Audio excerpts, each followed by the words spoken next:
సైజుని చూసి మటుకు మీరు అంచనాలు వేసుకోకండి. నేను ముందు కూడా చెప్పినా, ఇప్పుడు కూడా చెప్తున్నా, అమ్మాయి ఏదో చిన్నగా ఉంది, సాఫ్ట్గా ఉంది అని అనుకోకండి.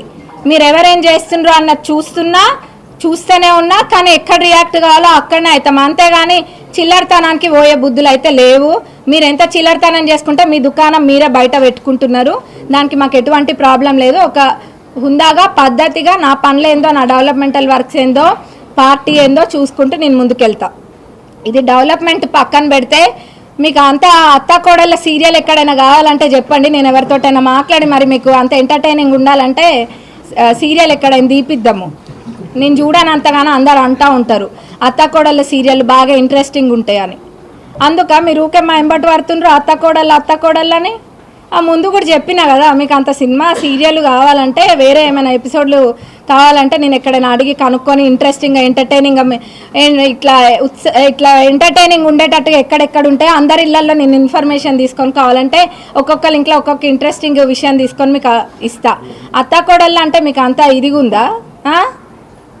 ఏం అనలేమనుకుంటుండ్రా? లేకపోతే మీరు ఇన్నన్నా నేను ఎన్నడన్నా ఎప్పుడన్నా రియాక్ట్ అయినామా?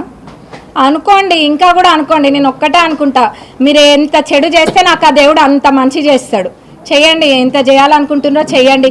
ఇంకొకసారి అత్తా కోడళ్ళని లేనిపోని మాటలు మాట్లాడితే మటుకు అది అస్సలు కూడా మర్యాద ఉండదండి. ఎందుకంటే మీకు కూడా కుటుంబాలు ఉన్నాయి, అది అట్లా మాట్లాడడం చాలా తప్పు.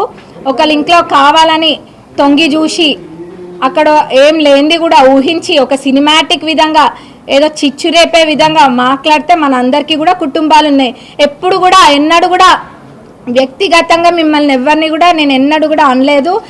నేనే కాదు, మా అత్తమ్మ కూడా వ్యక్తిగతంగా ఎవ్వరం అనలేదు. ఇంకొకసారి మీరు అత్త కోడలు అంటే అనుకోండి, నాదేంది అనుకుంటారా? అనుకోండి.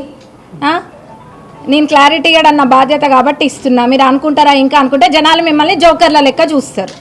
మీకేం పని పాట లేదేమో, ఓడిపోయినాక ఫ్రస్ట్రేషన్ తోటి రోడ్లపైన తిరుగుతుండ్రు, అందుకు ఇంకేం చేయాలో తెలియకుండా ఇదంతా చేస్తుండ్రు అనుకుంటారు. కాబట్టి జాగ్రత్త, ఏదైనా మాట్లాడే ముందు జాగ్రత్త. మీ హుందాతనాన్ని పోగొట్టుకోకండి. ఎందుకంటే మీరంటే ఒక హుందా ఉంటే బాగుంటుంది, కొంచెం పెద్దవాళ్ళు హుందా ఉంటే బాగుంటుంది. అనవసరంగా ఇదంతా చేస్తే ఏమొస్తుంది చెప్పండి? మేమిద్దరం మంచిగానే ఉన్నాం. అమెరికాకు పోతారనంటే ఇందాక మా అత్తమ్మ చెప్పిండ్రు, మరి ఫ్యామిలీ అంతా అక్కడ ఉన్నప్పుడు పోయి వస్తారు. ఎవరు పోవట్లేరు? పోయి ఇట్లా పోయి అట్లా వస్తారు.